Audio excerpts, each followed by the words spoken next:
Panel screen पर। Good afternoon Gaba sir, बताइए क्या ट्रेड रहेगी। Good afternoon to you. Stock जो मैंने चुना है वो भी बाय साइड का है और वो है आईसीआईसीआई प्रू।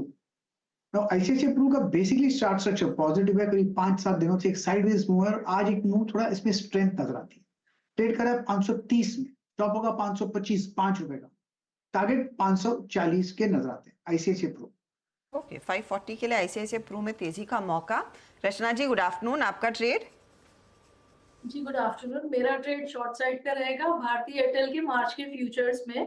भारतीय एयरटेल के मार्च के फ्यूचर्स मुझे लग रहा है 1100 तक जाएंगे, तो अभी ₹10 का और फर्दर फॉल है। यहाँ पे ऑलरेडी काफी आ चुका है फॉल, लेकिन ₹10 जितना मूवमेंट और आ सकती है, तो यहाँ पे 1116 पे एसएल लगाएंगे और 1100 का एंड 1095 का टारगेट रखेंगे। भारतीय एयरटेल पे आपकी शॉर्ट कॉल है यहाँ पे रचना जी की। मानस, आपका ट्रेड क्या रहेगा? वीरेंद्र जी, देखिए एम्फेसिस में बिकवाली करने की राय रहेगी। एम्फेसिस अगर आप देखेंगे तो 28-25 से लगातार लोअर टॉप लोअर बॉटम बना रहा था। कल 20 डे मूविंग एवरेज के नीचे फिसला, आज 50 डे मूविंग एवरेज के नीचे फिसला है। तो एम्फेसिस के मार्च के फ्यूचर में बिकवाली करने की राय रहेगी। 2620 के आसपास के प्राइस चल रहे हैं। इस फ्यूचर में आप एक शॉर्ट ट्रेड लीजिए। 2656 2656 के आपको स्टॉप लॉस लगाने हैं और 2550 2550 के टारगेट सेट करने हैं एम्फेसिस के फ्यूचर में। ओके, एम्फेसिस ये हो गई मानस के पिक। शिल्पा जी, गुड आफ्टरनून। शिल्पा जी, आपकी ट्रेड। मेरा बाय में रहेगा कोलपाल में। मुझे यहाँ पे लगता है अच्छा सेटअप है, 2500 के ऊपर स्टॉक सस्टेन कर रहा है, तो 2600 के लेवल्स पॉसिबल हैं। तो आप यहाँ पे 2490 के स्टॉप लॉस से यहाँ पे मार्च के फ्यूचर्स में बाय कीजिए, जो रफली अराउंड 2526 अभी ट्रेड कर रहा है। एंड फॉर टारगेट्स ऑफ 2580 से 2600। किसी को ऑप्शंस के थ्रू ट्रेड करना है तो 2500 का कॉल ऑप्शन मार्च में जो रफली ₹80 का अराउंड ट्रेड कर रहा है, आप इसमें पार्टिसिपेट कीजिए। स्टॉप लॉस 70 के नीचे जस्ट रखिए और यहाँ पे भी मुझे लगता है 95 से 98 के टारगेट्स आ सकते हैं। ओके, तो एक अपॉर्चुनिटी आपको 2500 के कॉल में भी दिख रही है, वरना अगर आप सीधे फ्यूचर्स में खरीदना चाहते हैं 2580 और 2600 के लिए एक अपॉर्चुनिटी इस समय है। तेजी की पोजीशंस आप लेकर चले कोलगेट पामोलिव में। रुचित, गुड आफ्टरनून, आपका trade. Very good afternoon. SBI cards में बिकवाली की सलाह रहेगी, तो यहाँ पे शॉर्ट ट्रेड रहेगा, क्योंकि स्टॉक में जो रीसेंट पुलबैक मूव आया था उसमें हमने देखा कि कोई भी सिग्निफिकेंट स्ट्रेंथ नहीं नजर आई थी। वॉल्यूम के साथ में बाइंग नहीं है और आज फिर से डाउनवर्ड मोमेंटम स्टॉक ने रिज्यूम किया। आरएसआई ने भी नेगेटिव क्रॉस ओवर दिया है, तो यहाँ पे शॉर्ट पोजीशंस बनाइए। कैश लेवल्स में दे रहा हूँ, वो रिफर करके आप मार्च मंथ के फ्यूचर्स में ट्रेड कर सकते हैं। सो 728 के स्टॉप लॉस और 695 के टारगेट्स, ये लेवल्स एक्सपेक्ट कर सकते हैं। कि एसबीआई का सेल, तो यहाँ पे इस कार्यक्रम में अब तक जो कॉल्स गई उसमें ज़्यादा झुकाव जो है, याद रखिएगा, वो सेल साइड पे है। आशीष चतुर्मोता आज हमारे साथ मौजूद हैं इस कार्यक्रम में। फंडामेंटलों पे बातचीत हमारे साथ करेंगे। आशीष, गुड आफ्टरनून। आशीष, कल एक्सपायरी -1 डे पे जो हुआ, आप लोगों ने, आई थिंक आपकी डेरिवेटिव टीम्स ने उसको कैसे रीड किया? थोड़ा बाजार अनकंफर्टेबल न्यूज़ फ्लोज के चलते कुछ मिड कैप और स्मॉल कैप पे है, इसने थोड़ा ब्रेथ को भी बिगाड़ा है पिछले 2 सेशन से। आप ओवरऑल बाजार को रीड कैसे कर रहे हैं, और अगर इस प्राइस पे कंफर्टेबल है तो चीज़ क्या करेंगे आप आज? Good afternoon Veeru, good afternoon Harshada, अनुज।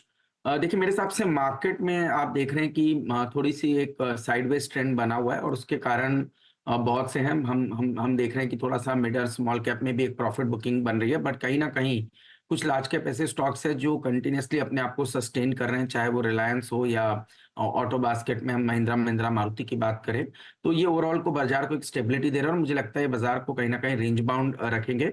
हम जानते हैं कि अभी इस समय पे अगर से आप एफआई लॉन्ग शॉर्ट रेशियो भी देखेंगे तो वो थोड़ा एलिवेटेड लेवल पे है, तो इस लेवल पे फ्रेश लॉन्ग शॉर्ट का बढ़ना थोड़ा सा डिफिकल्ट लगता है, तो उसकी वजह से भी मुझे लगता है कि बाजार एक टाइट रेंज में इस समय रह सकता है। तो हमारी जो एक्सपेक्टेशन है कि बाजार कहीं ना कहीं 21,400 500 नीचे पे एक बेस बनाएगा और ऊपर में जब तक 22,200 के ऊपर नहीं निकलता तब तक एक साइडवेज ट्रेंड मेरे हिसाब से बरकरार रहेगा। तो ये मुझे लगता है कोई वीकनेस नहीं, पर एक साइडवेज ट्रेंड का मैं एक्सपेक्टेशन हमें लगता है बाजार में बनी रहेगी। अब जहां तक के स्टॉक पिक का बात है, तो हमें लगता है ऑटो स्पेस में मारुति हमें काफी पसंद है और डिस्क्लेमर रहेगा कि स्टॉक हमारे पोर्टफोलियो में काफी लंबे समय से और इसको हम अभी भी बहुत पॉजिटिव व्यू के साथ देखते हैं।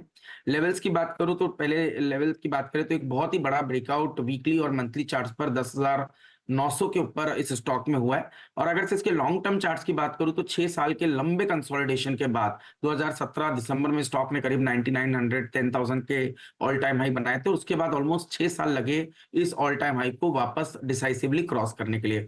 मुझे लगता है ये जो शॉर्ट टर्म कंसोलिडेशन मारुति में चल रहा है ये एक तरीके का एक प्रॉफिट बुकिंग है, बट इवेंचुअली स्टॉक का जो ट्रेंड है वो ऊपर की तरफ जाएगा और कहीं ना कहीं 12,500-13,000 के जो लेवल्स है वो पोजिशनली मैं समझता हूँ मारुति के स्टॉक में देखने को नजर आएंगे। अब इनके मूलतः कुछ कारण है। एक तो आप देखेंगे कि मारुति ने जो अपने आप को प्ले किया है वो सिर्फ ईवी के ऊपर फोकस नहीं रखा है। इन्होंने हाइब्रिड सेगमेंट में काफी अच्छा काम कर रहे हैं। सीएनजी के सेगमेंट में जब एक समय पे 2019 में इनकी करीब 1 लाख गाड़ियां बेचते थे, आज वही नंबर करीब 5 लाख गाड़ियों का हो गया। तो आप देखेंगे कि एक बड़ा मार्केट शेयर मारुति का सीएनजी सेगमेंट के अंदर में, और साथ ही साथ न्यू लॉन्चेस के साथ एसयूवी सेगमेंट में भी इन्होंने एक अच्छी पकड़ बनाने की अब कोशिश की है। तो हमें लगता है कि एक